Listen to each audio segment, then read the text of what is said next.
The red dust of Mars swirled around James Miller's boots as he carefully brushed away centuries of dirt from what looked like an ordinary rock formation. The sun was setting behind the rusty hills, casting long shadows across the dig site. James had spent the last 3 months at this location, searching for signs of ancient civilizations that might have visited Mars before humans arrived. Just another hour, he muttered to himself, adjusting his helmet's oxygen reading. The other members of his team had already returned to the research base, but something about this particular spot kept drawing him back. His tools revealed more of the strange formation, and then he saw it, a glint of something that definitely wasn't natural to Mars. His heart began to beat faster as he cleared away more dust. There, buried in the red soil, was a bottle unlike anything he had ever seen. It seemed to be made of crystal, but it flowed like liquid starlight. Strange markings covered its surface, glowing faintly in the dim evening light. "Base, this is Miller," he called through his radio. "I found something. Something big." "Copy that, Miller," came the reply. "Do you need backup?" James stared at the bottle, his archaeological training fighting with his curiosity. No, I can handle this. Just logging the discovery." He carefully lifted the bottle from its resting place. It was surprisingly warm to the touch, even through his gloves. The proper procedure would be to document everything, take photos, mark the location, and bring it back to the lab for testing. But as he held it, the markings began to glow brighter, pulsing like a heartbeat. "This can't be what I think it is," he whispered to himself. Stories from Earth's past flooded his mind. Tales of genies and wishes, magical bottles, and ancient powers. But those were just stories, weren't they? His gloved hands trembled as he examined the stopper. It was sealed with what looked like liquid metal, but as soon as his fingers touched it, it began to move. Before he could stop himself, he twisted it open. The effect was immediate and spectacular. A stream of light erupted from the bottle, not smoke like in the old stories, but pure starlight that twisted and turned in impossible ways. James fell backward, his heart pounding in his chest as the light began to take shape. A figure formed before him, floating several feet off the ground. She, for it was clearly feminine in form, was made of the same starlight as the bottle, her hair flowing as if underwater, her eyes containing entire galaxies. She stretched, like someone waking from a very long sleep. "Well," she said, her voice somehow clear despite his helmet, "this is certainly a new one. I don't believe I've ever been awakened on Mars before." She looked around with interest. "Though I must say, it's gone downhill since I was last here." James tried to speak, but his voice failed him. The being noticed his struggle and smiled kindly. "Oh, don't worry. I can understand you even with that protective gear you're wearing.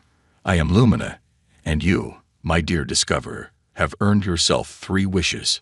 She paused, studying him more closely. "Though you're quite different from my usual finders.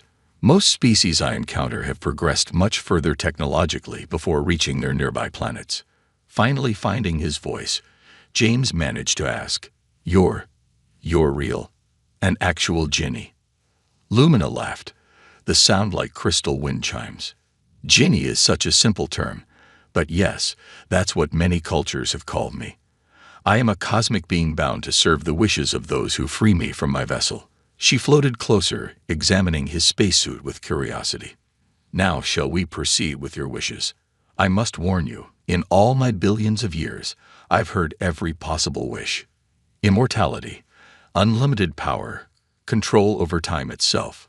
She waved her hand dismissively.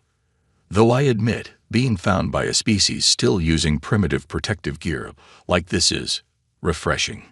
James stood there, his mind racing with questions. Through his helmet's faceplate, he stared at the beautiful cosmic being floating before him, knowing that this moment would change everything, not just for him, but for all of humanity. The sun disappeared behind the Martian hills, leaving them in twilight, illuminated only by Lumina's ethereal glow and the distant stars that suddenly seemed much closer than before. James sat cross-legged on the Martian surface, still trying to process the reality of the situation. Lumina floated nearby, her starlit form casting a soft glow over the red rocks around them. His oxygen meter showed he had 40 minutes left, plenty of time for a conversation that would change his understanding of the universe forever. "You seem unusually calm," Lumina noted, watching him with her galaxy-filled eyes. "Most beings who find me immediately start shouting their wishes." "I have so many questions," James replied, his voice filled with wonder. "How many civilizations have you met? What were they like? Have any of them survived to the present day?" Lumina tilted her head, surprised by his curiosity. She moved closer, her form shifting like flowing water made of stars. "In all my existence, no one has asked about my experiences first. They usually just want their wishes granted." "That seems wasteful," James said. "You must have seen so much history, so many different worlds and species. Each one probably had their own culture, their own dreams." He paused, looking up at the starlit sky. "Did any of them ever try to understand you?" For a moment, Lumina was silent. When she spoke again, her voice carried a weight of countless years. "No, to them, I was a tool, a means to power. Nothing more." She created small images in the air, beings of various shapes and sizes, all demanding their wishes. Some wanted to rule galaxies, others wanted to destroy their enemies. Many asked for immortality, not understanding its curse. "Its curse?" James asked, genuinely interested.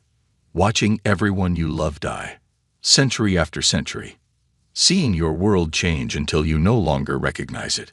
Lumina sighed, her light dimming slightly. "But they never thought that far ahead. They only saw the power, never the price." James nodded thoughtfully. "How long have you been doing this? Granting wishes, I mean." "Since before your solar system formed," Lumina answered. "I've seen stars born and die. I've watched countless civilizations rise and fall, some through their own wishes, others through natural causes." She created another image, showing the birth and death of a star. "Time is different for me. Your entire species' existence is but a blink in my timeline." "That sounds incredibly lonely," James said softly.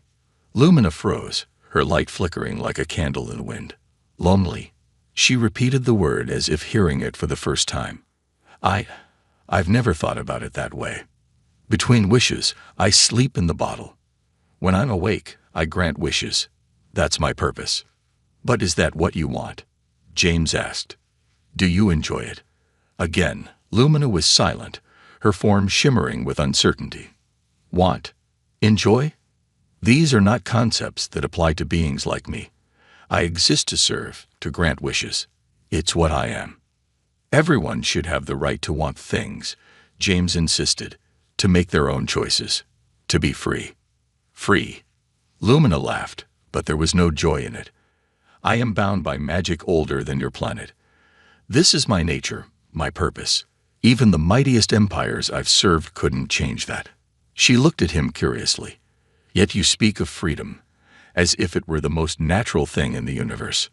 James checked his oxygen meter. 20 minutes left. "Maybe that's what makes humans different," he said. "We believe everyone deserves freedom, deserves a chance to choose their own path." "Interesting," Lumina mused, studying him more intently. "In all my billions of years, I've never encountered a species quite like yours." She moved closer, her light pulsing gently. "Most beings see me and think of power, of wealth, of control. You see me and think of freedom." "I see someone who's been serving others for far too long," James replied simply. Lumina's light flickered again, and for a brief moment, James thought he saw something in those galaxy-filled eyes, a spark of hope, quickly hidden behind centuries of resignation. "Your time grows short," she said, gesturing to his oxygen meter. "Perhaps we should discuss your wishes before you must return to your base." James stood up, brushing the Martian dust from his suit. His mind was already made up about his first wish, but that could wait until they were somewhere safer. "Would you come back to the base with me? We can talk more there." Lumina nodded, her form condensing slightly to follow him. As they walked toward the human settlement, both were lost in thought. James planning his wish, and Lumina wondering why. For the first time in countless millennia, She felt something stirring in her ancient heart. Curiosity about what would happen next. Inside the Mars base's secure meeting room, James sat across from Lumina, who hovered gracefully above the chair offered to her. The room's white walls glowed with her starlit presence, creating dancing shadows that moved like cosmic waves. Through the room's large window, the Martian sunset painted the sky in shades of pink and orange. The base commander and a small team of scientists watched from behind a safety barrier, their faces showing a mixture of fear and amazement. They had nearly fainted when James walked in with a being made of living starlight. "So," Lumina said, her voice carrying the echo of distant stars, "now that we're in your dwelling, shall we proceed with your first wish?" She had explained to the others about the 3 wishes, causing excited whispers among the scientists. James nodded slowly, his eyes fixed on the cosmic being before him.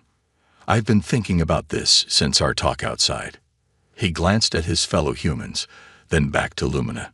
"Before I make my wish, I want to confirm something. Can you grant any wish within the universe's laws?" "Almost anything," Lumina replied, creating small galaxies between her fingers as she spoke. "I cannot create or destroy love, bring back the dead, or alter the fundamental laws of existence. But power, wealth, knowledge, immortality, these are all within my capabilities." She paused, studying him. "Though something tells me you're not interested in those things." James smiled. "You're right. I have a different kind of wish in mind." He stood up, his heart pounding with the weight of what he was about to do. "Lumina, I wish for your freedom from eternal servitude." The room fell completely silent. Even the humming of the base's life support systems seemed to pause. Lumina's light flickered violently, her form wavering like a candle in a storm. What did you say?" she whispered, her voice trembling. "I wish for you to be free," James repeated firmly. "No more bottle, no more forced servitude, no more granting wishes for others. Just freedom to choose your own path." Lumina's form began to pulse with intense light. The scientists shielded their eyes as the room filled with colors that had no names in human languages. In billions of years, countless wishes, thousands of civilizations, her voice cracked with emotion. "No one has ever wished for my freedom." Suddenly, the crystal bottle on the table began to crack. Golden light poured from the breaks, wrapping around Lumina like chains becoming visible for the first time. One by one, these chains of ancient magic began to shatter. It's working," Lumina gasped. Her form grew brighter with each broken chain. "The bindings, they're breaking." The bottle exploded into stardust, and with it, the last of the magical chains dissolved. Lumina's light changed, becoming deeper, richer, more alive. She floated down until her feet touched the floor, the first time she had ever done so by choice. "I'm free," she whispered, looking at her hands in wonder. "After all this time, I'm actually free." Tears of liquid starlight rolled down her cheeks, each one containing the light of a newborn star. James approached her carefully. "How do you feel?" Lumina looked at him, her galaxy eyes wide with emotion. "I feel everything. Joy, fear, hope, uncertainty. Emotions I wasn't allowed to feel before." She reached out and touched his hand, her touch warm like sunlight. "Why?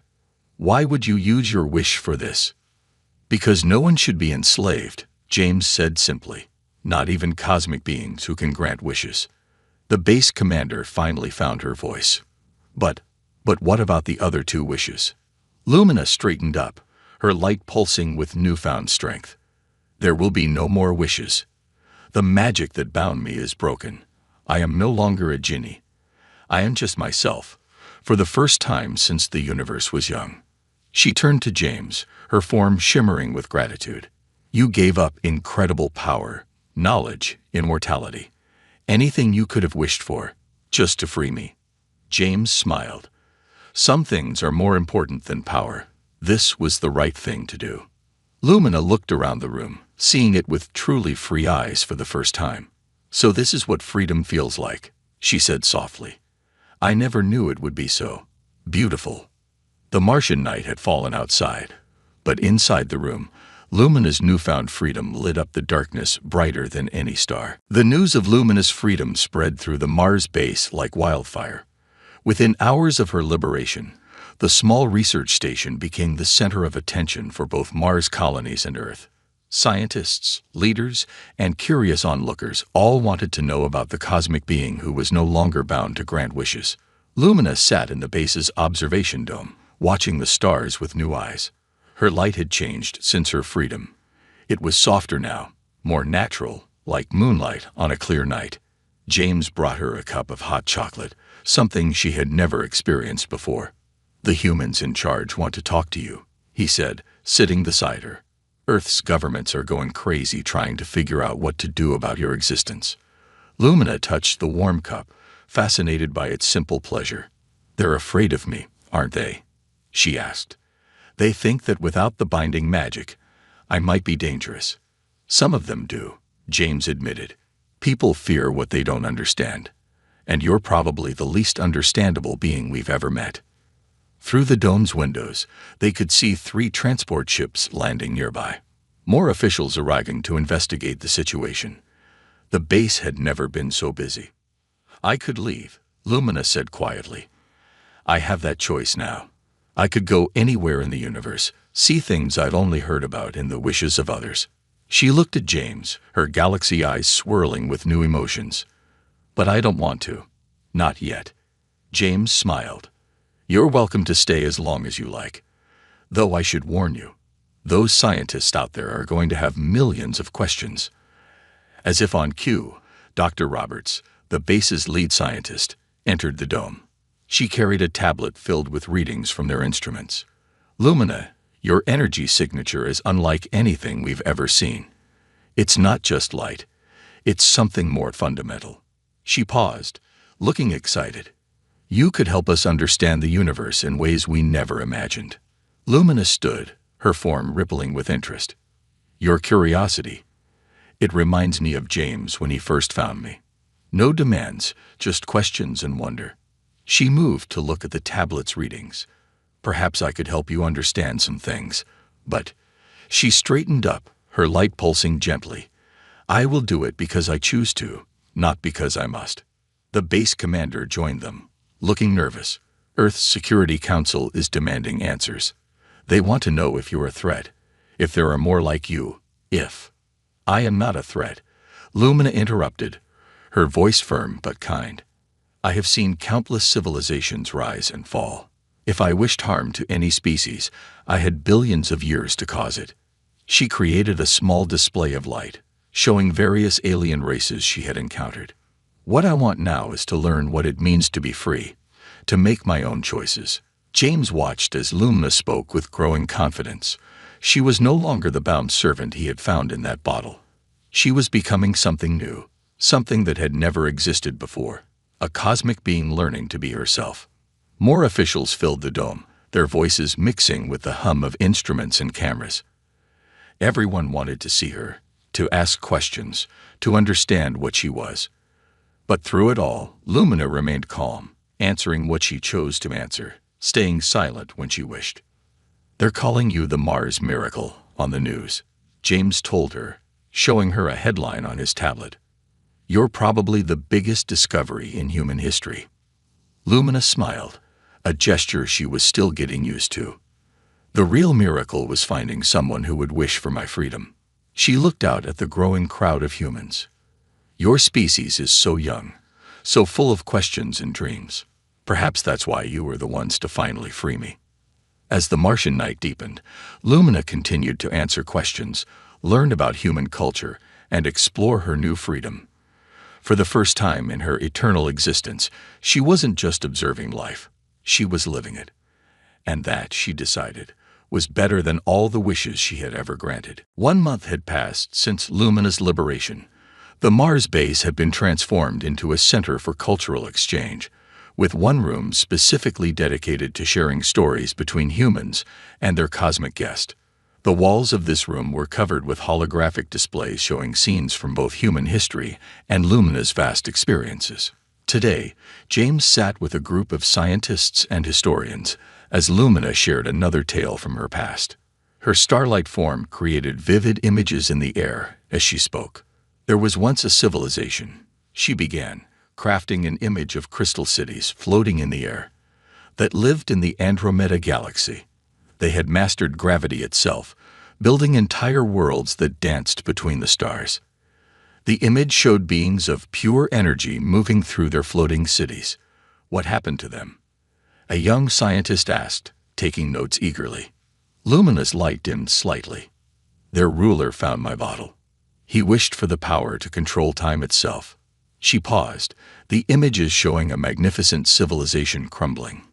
He didn't understand that controlling time meant experiencing every moment at once. It drove him mad, and his civilization fell into chaos. James watched as the other humans absorbed this information. They had learned dozens of similar stories over the past month, tales of powerful civilizations that had fallen because of their own wishes. But humans, Lumina continued, her light brightening. You're different. You have technology that would seem primitive to many species I've met, yet you understand things they never did. She created an image of Earth and its colonies on Mars. You value freedom, not just power. You ask questions instead of making demands. Dr. Roberts raised her hand. We've learned so much from your stories about physics and space travel. But what about you? What have you learned from us? Lumina thought for a moment, her form shifting like starlight on water. I've learned about music, she said, creating an image of an orchestra. In all my existence, no other species shared their art with me. They only wanted what I could give them. She created a series of musical notes in light. I've learned about food, though I don't need to eat. I've learned about dancing, about laughter, about choosing what to do with your time. And pizza, James added with a smile. You seem particularly fascinated by pizza.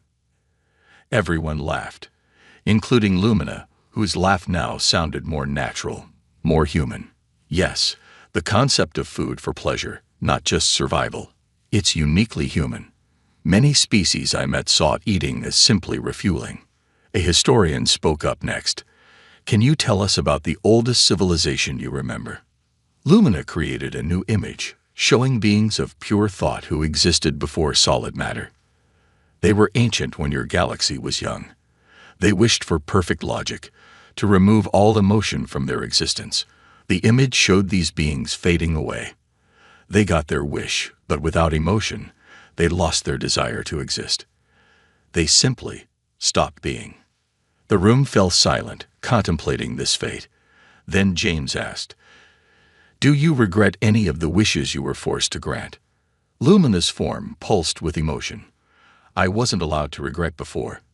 The magic binding me prevented such feelings. She created an image of her bottle, then shattered it. Now, I can feel sadness for those who destroyed themselves with their wishes, but I also feel joy at being here, learning and sharing with your species. As the session continued, more humans arrived to listen. They brought music, showed videos of Earth's nature, shared stories of human triumphs and failures. Lumina absorbed it all, her light changing colors with each new experience. Your species makes mistakes, she observed, creating an image of human history, both good and bad. But you learn from them. You change, you grow. Many civilizations I met thought they were perfect. That's why they stopped growing. The day turned to evening, but nobody wanted to leave. They kept sharing stories, asking questions, learning from each other. Lumina's freedom had opened not just her own world, but had given humanity a chance to see itself through the eyes of an ancient cosmic being. And what she saw in humanity gave her hope for the future, both hers and theirs. 3 months after her freedom, Lumina stood at the edge of Olympus Mons, the largest mountain in the solar system. Her starlight form glowed against the dark Martian sky. James stood beside her in his protective suit, watching as she created small constellations with her fingers. I can feel them, she said softly. Other bottles, other bound ones like I used to be. They're scattered across the universe, waiting to be found. She turned to James, her galaxy eyes swirling with purpose. I could find them, free them. James watched as she painted the sky with places where her kind might be trapped. You're thinking of leaving, he said. It wasn't a question. I have the power to travel anywhere now, Lumina replied, her light pulsing gently. I could cross galaxies in moments, search every corner of space. She paused, looking at the human who had changed her existence forever. But I don't want to go alone. Lumina created an image of Earth and its growing space colonies. Humanity is just beginning its journey to the stars. You have so much potential, so much to offer the universe. She smiled, her light brightening. Perhaps we could help each other. James looked surprised. What do you mean? I propose a partnership, Lumina said, her form expanding with excitement. I can help humanity reach the stars safely, and humans can help free others like me. Together, we could change the universe. Back at the base, Lumina presented her idea to Earth's leaders through a video conference. Her presence filled the communication room with gentle starlight as she spoke. I know where ancient civilizations left their artifacts, she explained. I know safe routes through space, places to find resources, and ways to avoid dangers. I choose to share this knowledge with humanity. The base commander spoke up. But why us? Why not just go on your own? You have the power. Lumina created an image of her millennia of servitude. Power isn't everything. Humanity taught me that. She looked at James. One human with compassion did more good than countless beings with ultimate power. That's why I choose to stay and help. The scientists in the room began talking excitedly about the possibilities. With Lumina's knowledge, human space exploration could advance by centuries. They could avoid mistakes that had destroyed other civilizations. There's something else, Lumina added, her light shifting to a deeper blue. I've sensed changes in myself since being freed. My powers aren't infinite anymore. They're changing, becoming different. She demonstrated by creating more solid, less ethereal forms. I'm becoming something new, something that has never existed before, and I want to understand what I'm becoming. James stepped forward. You're becoming yourself, he said simply. Maybe for the first time ever. Lumina nodded. Exactly. And I want to do that here, with humans. While helping you reach the stars, I can discover who I really am. The Earth leaders discussed among themselves, but the decision seemed obvious to everyone in the room. Humanity would gain an invaluable guide to the cosmos, and Lumina would gain companions in her journey of self-discovery. Think of what we could achieve together, she said, creating images of possible futures, human colonies among the stars, peaceful meetings with other civilizations, the freeing of other cosmic beings like herself. We'll need to plan carefully, the base commander said. Set up protocols, establish communication systems, create safety measures. Lumina's light danced with joy. Of course, I have eternity to help, and now I can choose how to use it. As the humans began making plans, James watched Lumina interact with them. She was different now, still magnificent and powerful, but also more real, more present. She wasn't just observing life anymore. She was truly living it. Thank you, she said to him quietly, her light soft and warm. For showing me that freedom isn't just about power, it's about choices. And I choose to be here, helping humanity reach its potential. Outside the base, the Martian sunset painted the sky in shades of red and gold, a beautiful backdrop to the beginning of this new chapter in both human and cosmic history. 5 years had passed since that fateful day on Mars when James freed Lumina. The solar system had changed dramatically in those years. Humanity's first deep space vessel, appropriately named Wishmaker, hovered near Jupiter's orbit, preparing for its first jump beyond the solar system.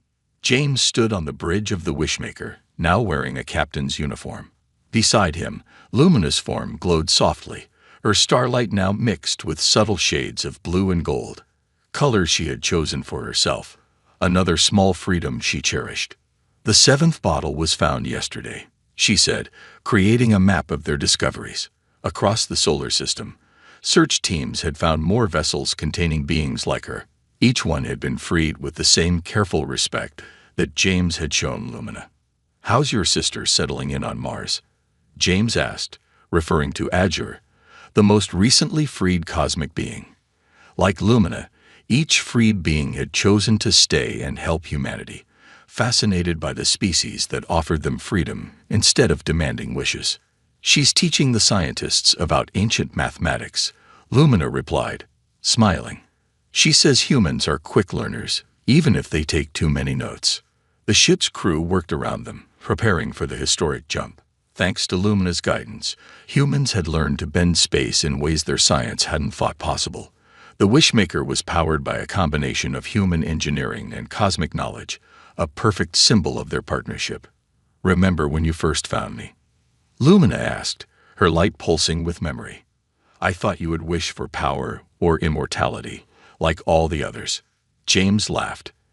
"Instead, you got stuck with humans and their endless questions." "Best thing that ever happened to me," she said warmly. Her form had become more defined over the years, able to switch between pure starlight and a more solid appearance at will. She had chosen to keep her galaxy eyes, though, a reminder of her cosmic nature. The ship's commander approached them. "We're ready for the jump, Captain. All systems are go." James nodded and turned to Lumina. "Would you like to do the honors? You're the reason we're here." Lumina moved to the center of the bridge. Around the solar system, millions watched through video feeds as she began to glow brighter. "Once, I was bound to grant the wishes of others," she said, her voice carrying to all who watched. "Now I help make humanity's dreams come true by choice. And that makes all the difference." She raised her hands, and space itself seemed to bend around the Wishmaker. Through the viewport, they could see their destination: Alpha Centauri, humanity's first step into the wider galaxy. "We've detected another bottle near our destination," one of the crew members reported, just like Lumina predicted. James smiled. The mission had two purposes: exploration and liberation. They would find these cosmic beings and free them, building a bridge between humanity and the ancient powers of the universe. "You know what the other species call humans now?" Lumina asked, maintaining the space bend with practiced ease. "The liberators. They can't understand why you free us instead of using our power." "Maybe someday they'll understand that freedom is more powerful than any wish," James replied. The ship's engines hummed as they prepared for the jump. Around them, the crew, a mixture of scientists, explorers, and dreamers, watched in excitement. This moment would be remembered in human history forever, their first step into the galaxy, guided by beings they had chosen to free rather than enslave. "Ready for another adventure?" James asked Lumina. Her light sparkled with joy. "Always.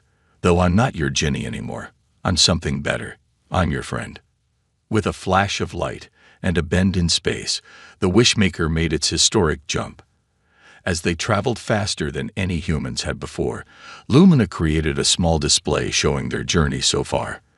From a simple bottle in the Martian dust to this moment of interstellar travel. "And to think," she said softly, "it all started with a wish for freedom." As they emerged near Alpha Centauri, the cosmos spread out before them, full of possibilities, discoveries, and more beings waiting to be freed. It was the beginning of a new era, one where humanity's compassion would change the very fabric of the universe, one freed Genie at a time.